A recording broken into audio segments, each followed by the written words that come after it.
So hello everyone, I am Vinod Singh and welcome to the current exam. So आज की class में हम 18 जुलाई का द हिंदू एडिटोरियल के इम्पॉर्टेंट वोकैब्स कवर करेंगे। तो एपिसोड नंबर 30 में आप सभी का स्वागत है।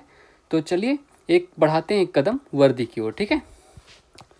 चलिए पहले तो लास्ट क्लास का रिवीजन करते हैं। तो लास्ट क्लास में हमने किया था कोजन मतलब क्या था, धोखा देना, छल करना या किसी को ठग लेना, ठीक है, चालाकी से कुछ उससे हासिल कर लेना। ओपाइन क्या है, ओपाइन मैंने बताया था आपको, ओपिनियन का जो ये वर्ब का फॉर्म है ना, तो उसको ओपाइन कहते हैं, मतलब राय देना, अपना मत व्यक्त करना या विचार प्रकट करना। प्रिसेज मतलब क्या होता है, प्रिसेज मतलब पूर्वाभास होना या भविष्यवाणी होना, मतलब किसी दुखद संकेत का मिलना, मतलब जो होता है ना शकुन अपशकुन आप कहते हो। डिस्प्यूटेशियस मतलब क्या, झगड़ालू, मतलब जिसको मज़ा आता है झगड़ा करने में, वाद विवाद प्रिय है ना, डिबेट करने में बहुत जागे।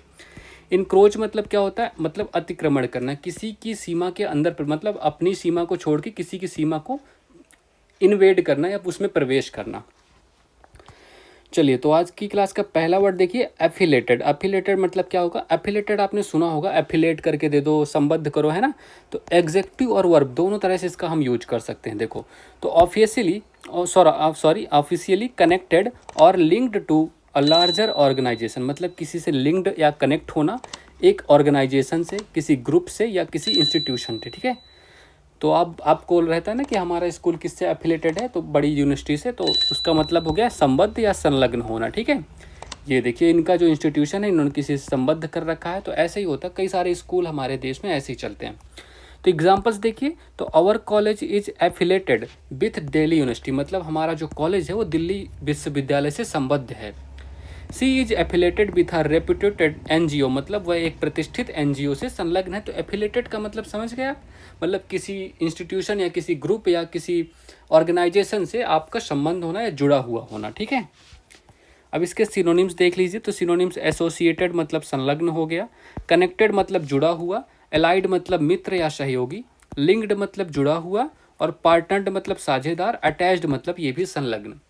इसी के विलोम शब्द देखिए, तो अनएफिलेटेड हो गया, एक तो पहली, इंडिपेंडेंट हो गया, स्वतंत्र हो गया, मतलब कहीं से कुछ जुड़ा हुआ नहीं है, सेपरेट मतलब अलग, डिटैच्ड मतलब अलग किया हुआ, डिसकनेक्टेड मतलब अविच्छिन्न, आइसोलेटेड मतलब एकाकी। ओके चलिए अब दूसरा वर्ड है कर्ब। कर्ब मतलब क्या होता है, देखो कर्ब एक प्रकार का शब्द है, मतलब आपको एक सीमा में रखता है। तो कर्ब नाउन और वर्ब दोनों की तरह हम प्रयोग कर सकते हैं, पहली बात ये ध्यान रखिए। टू कंट्रोल और लिमिट समथिंग, मतलब किसी चीज़ को कंट्रोल करना या लिमिट में रखना, मतलब देखो ये जो रोड के किनारे किनारे होता है, थोड़ा बॉर्डर उठा हुआ होता है रोड का किनारा, मतलब इससे इधर आपको नहीं आना, आपको इधर ही रहना है ना। जो बॉर्डर डिवाइडर लगे होते हैं उनको तो नियंत्रण करना, रोक लगाना, या सड़क का किनारा, ये भी कर्ब हम इस सड़क के किनारे को भी जानते हैं, ठीक है। या अरेज्ड एज अलोंग अ स्ट्रीट और रोड, ठीक है। तो ये मतलब समझ गए आप, या किसी चीज़ पर नियंत्रण करना या रोक लगाना। एग्जाम्पल्स देख लीजिए, बेहतर समझ आएगा। The government is trying to curb pollution, मतलब सरकार प्रदूषण पर नियंत्रण लगाने की कोशिश कर रही है लगातार, बस कोशिश ही करते रहते हैं ये लोग। He needs to curb his anger, मतलब उसे अपने गुस्से पर काबू रखना चाहिए, रोक लगाना चाहिए, नियंत्रण में रखना चाहिए अपने गुस्से को, ठीक है। तो कर्ब किसी चीज़ पर लागू, मतलब नियंत्रण रखना, रोक लगाना, या सड़क का किनारा भी हम कर्ब के नाम से जानते हैं। सिनोनिम्स देखो, रिस्ट्रेन मतलब नियंत्रित करना, कंट्रोल मतलब नियंत्रण हो गया, लिमिट सीमा तय करना, चेक मतलब रोकना, सप्रेस मतलब दबाना, ठीक है। एंटोनिम्स देखो, इनकरेज प्रोत्साहित करना, मतलब प्रमोट करना किसी चीज़ को, प्रमोट देखो प्रमोट भी है, बढ़ावा, रिलीज रिहा करना, लेट गो मतलब छोड़ देना, लिबरेट मतलब मुक्त करना। Okay got it. चलिए तो वर्ड नंबर 3 क्या है, अपारेंट। अपारेंट आपने सुना होगा कई बार, मुझे लगता है आपने इसको अपने नोटबुक्स वगैरह में ही पढ़ा होगा। तो अपारेंट का प्रयोग हम एज अ एग्जेक्टिव करने वाले हैं, पहले तो ये ध्यान रखिएगा, ठीक है। तो एज अ एग्जेक्टिव अपारेंट का यूज होने वाला है, मतलब क्या होगा, क्लियरली विजिबल और अंडरस्टूड, मतलब ऑब्वियस, मतलब जो भी आप दिख रहा है सामने ये तो ऑब्वियस है ना, आप ऐसे बोलचाल की भाषा में यूज किया करो। तो क्लियरली विजिबल, स्पष्ट या प्रत्यक्ष दिखने वाला, सीमिंग रियल और ट्रू, ठीक है, मतलब जो सच है, जो दिख रहा है, बट नॉट नेसेसरली, मतलब ऐसा है नहीं बट ऐसा दिख रहा है, ऐसा है, ठीक है। तो आप देख सकते हो इस बालक को जो भी दिख रहा है बट स्पष्ट है, प्रत्यक्ष है, बट जरूरी नहीं कि वैसा ही हो। एग्जाम्पल्स देखिए, he was apparent that he was upset, मतलब यह स्पष्ट था कि वह परेशान था, मतलब देखने में समझ आ रहा था कि काफ़ी परेशान है वो। The reason for his success is not apparent, मतलब उसकी सफलता का जो कारण है स्पष्ट नहीं, क्योंकि समझ रहे हो ना कैसे सफल हुआ है ना। तो अपरेंट मतलब स्पष्ट, प्रत्यक्ष, दिखने वाला, ठीक है। चलिए सिनोनिम्स देखो इसके। तो ऑब्वियस मतलब स्पष्ट हो गया, इविडेंट मतलब साफ, क्लियर मतलब स्पष्ट, विजिबल मतलब दिखाई देने वाला, नोटिसेबल मतलब ध्यान देने योग्य, सीमिंग प्रतीत होने वाला। एंटोनियम्स देख लो इसके। तो हिडन छिपा हुआ, अनक्लियर मतलब अस्पष्ट, कंसील्ड मतलब गोपनीय, डाउटफुल मतलब संदिग्ध, ऑब्सक्योर मतलब अज्ञात। ओके ठीक है, तो अपरेंट मतलब समझ गए आप लोग अच्छे से। चलो तो नेक्स्ट वर्ड है इनटेक। इनटेक आपने कहाँ सुना? इनटेक आपने, मुझे श्योर है यार तुम लोग सही सुने होगे, है ना। तो इनटेक, चलिए एज अ नाउन हम इसका यूज करने वाले हैं। तो द अमाउंट ऑफ समथिंग, ठीक है। तो द अमाउंट ऑफ समथिंग मतलब किस चीज़ की, फूड हो, एयर हो, इन्फॉर्मेशन हो, टेकन मतलब जो ग्रहण की गई, सेवन किया गया, प्रवेश किया गया, चाहे हवा हो, चाहे कोई सूचना हो, कोई चाहे खाना हो। The process of taking something in to the body और सिस्टम मतलब किसी बॉडी या सिस्टम में प्रवेश कराना, ग्रहण करना, इनटेक कहलाता है। तो सेवन, ग्रहण या प्रवेश, ठीक है। तो ये ध्यान रखिएगा। एग्जाम्पल्स देखिए, तो इस बच्चे को आप देख के समझ सकते हो कि ये कुछ ग्रहण कर रहा है, कुछ सेवन कर रहा है, या प्रवेश करा रहा है किसी चीज़ का अपने अंदर, ठीक है। चलिए एग्जाम्पल्स देखिए, his daily intake of calories is very high मतलब उसकी रोज की कैलोरी सेवन मात्रा बहुत अधिक है। The factory controls the intake of raw materials मतलब फैक्ट्री कच्चे माल के प्रवेश को नियंत्रित करती है, ठीक है। चलिए सिनोनिम्स देखिए इसके। तो कंजम्पशन मतलब खपत हो गया, इंजेक्शन मतलब भोजन ग्रहण करना, इंजेक्ट आपने सुना होगा, इंजेक्ट करना कुछ चीज़ें। तो एब्जॉर्प्शन मतलब अवशोषण करना, एंट्री प्रवेश, एडमिशन प्रवेश होता है, अपटेक मतलब ग्रहण।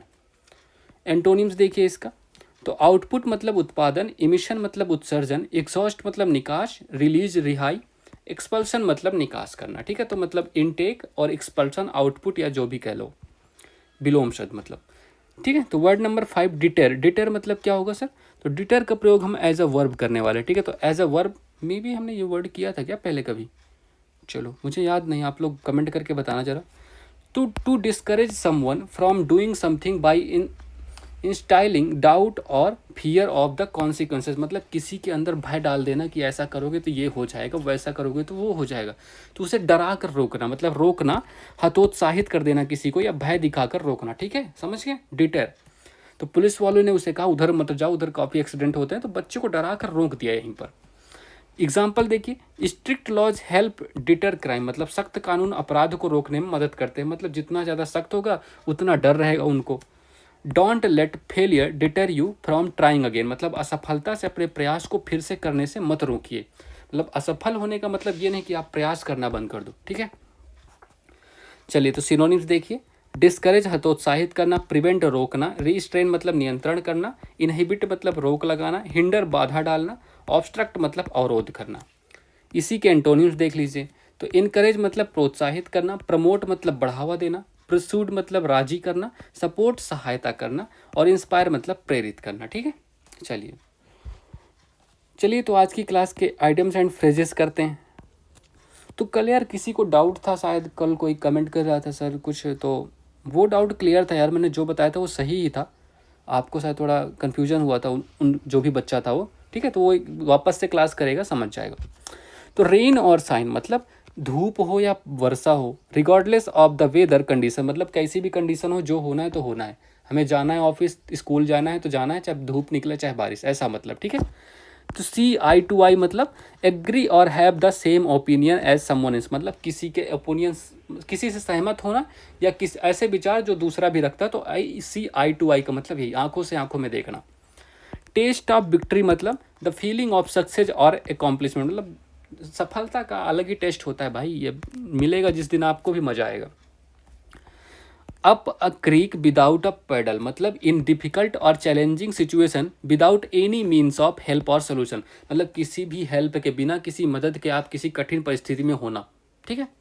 Variety is the spice of life मतलब चेंज तो सबको चाहिए यार, changes and new experiences make life more enjoyable मतलब जो नए एक्सपीरियंस होते हैं, जो नए बदलाव होते हैं आपके जीवन को बेहतर बनाते हैं, तो हमेशा बदलाव के लिए तैयार रहना चाहिए, ठीक है। चलिए तो फ्रेजल वर्ब्स करते हैं आज की, ठीक है। तो फॉल ऑफ मतलब क्या होता है सर? तो डिमिनिश और रिड्यूस मतलब कम करना या रोक देना, ठीक है। तो the leaves are fallen off from the trees मतलब पत्तियां जो है पौधों से गिर गई मतलब कम हो गई, ठीक है। The education standard has greatly fallen up, मतलब जो एजुकेशन का स्टैंडर्ड है वो काफ़ी गिर चुका है कोविड-19 के बाद। दिया तो ड्यू टू कोविड-19।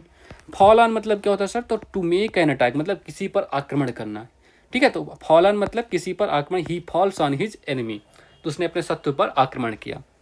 फॉल आउट क्या होता है सर, तो टू क्योरल मतलब झगड़ा करना। The two friends have fallen out with each other, मतलब फॉल आउट मतलब झगड़ा करना होता है, फॉल आउट झगड़ा या क्योरल, ठीक है, याद रखिएगा। फॉल थ्रू मतलब क्या होता है, टू फेल मतलब the scheme has fallen through, मतलब किस असफल होना या विफल होना जो भी कह लो, तो फॉल थ्रू मतलब फेल हो जाना।